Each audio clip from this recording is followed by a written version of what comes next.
Bono, welcome Thank you. to the Bush Center. So we're celebrating our 5th anniversary.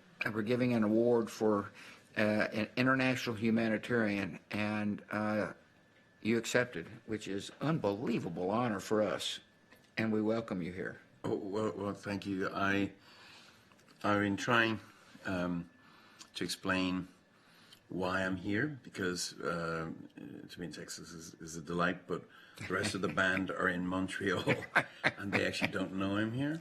I kind of snuck out the back window. Well, hopefully they're not watching this live stream. And this might be the moment where I get fired from YouTube, but it's a huge honor to be this inaugural award, and I'm here actually.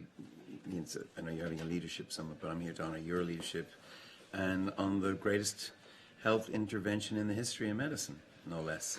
And that's what people, I'm not sure, understand, that there's, 13 million lives from PEPFAR.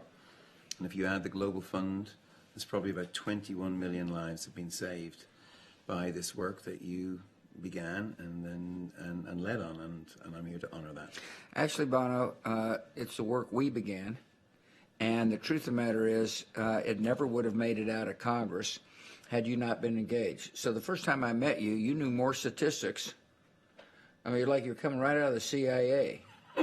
One of these analysts. It's the first time anyone's ever said that, but thank you. Well, you probably couldn't get a clearance, I understand it. But you really had a huge impact. Here's the thing about Bono that people got to understand. I like to say he's a real deal. This is a guy who has got a huge heart, obviously a talent, but cares so deeply about the human condition that he spends an enormous amount of time and capital on saving lives. And so thank you for praising me. I don't deserve it. The American people do, but you deserve a lot of credit, a lot. We don't want to fall out on this, but I don't deserve this. And the one campaign, which is now nearly 10 million people, I'm a small part of that.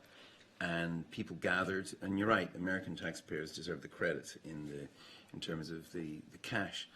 But I don't know if I'm allowed to say ballsy and things like that. Yeah, you can say in that. Texas. Yeah. But it was a really ballsy move to pick a fight with this disease, and to have me here at this time with the loss of your mom, and I can feel her spirit in this.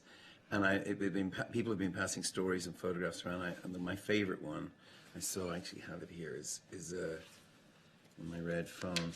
It's a picture of your mom in 1989, when the stigma of HIV/AIDS was at its height, really. Mm-hmm. And she was hugging this baby, and this man said, "Well, you're hugging the child, but would you hug an adult, sufferer?" And she did.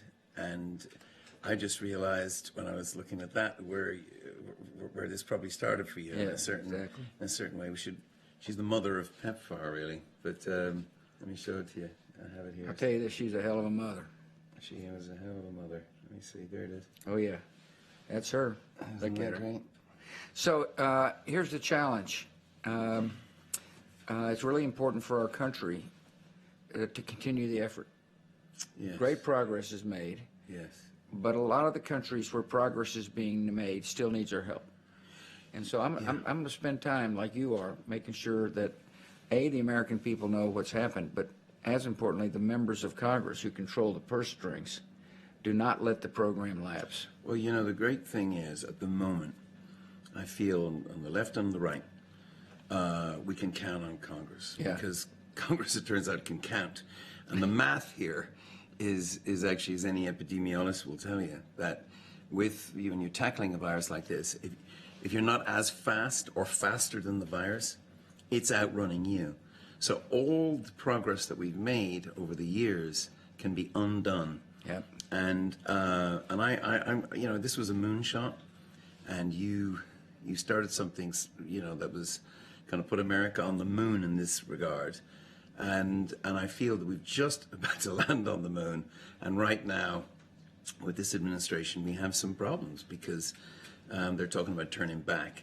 And I think we've got to be very hard-headed about making the argument for saving lives. It would be a very un-American thing to get all the way to the moon and not put a A flag. A flag, an American flag on it. So catch rather this. than a I go. flag of surrender. Here's one way to do it: is to explain to the American people what's it like to go to a maternity ward in Namibia. Right. And there were 100 women there, all of whom had AIDS, but every baby was AIDS-free. Yeah, it's awesome. I mean, and that was not a given even 5 years ago. That No. would not have been the case. No. And the spread of the virus from the mother to child is one of the most upsetting things because Yeah. the cost, it's a 20 cents a day medication. And if we stop the virus from the mother to the child, then we don't have to be paying for That's right. Child for the rest of its life. well, Bono, you're a good man and a dear friend, and I thank you here, and I can't wait for you to receive the first award.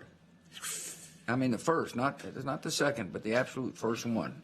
And you're a good man to grace us with your presence. Well, I was going to toast your courage for the work you've done on HIV/AIDS, but maybe you should be toasted for the courage of giving this to me.